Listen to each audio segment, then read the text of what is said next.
Case వాపస్ తీసుకోమని చారుని బ్రతిమలాడడానికి జానకి రామ ఇద్దరు కూడా హాస్పిటల్లో ఉన్న చారు దగ్గరికి వస్తారు.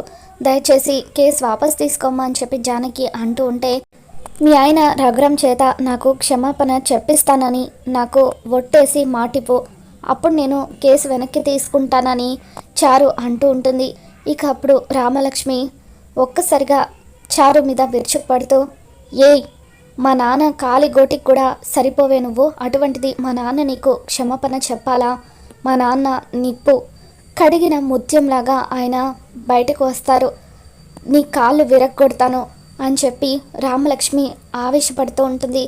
ఇక అప్పుడు నువ్వు ఊరుకో రామ అంటూ జానకి రామని ఆపుతూ ఉంటే, అమ్మ ఇటువంటి గొడ్లతో మాటలు పనిచేయవు అని చెప్పి రామలక్ష్మి అంటూ ఉంటుంది.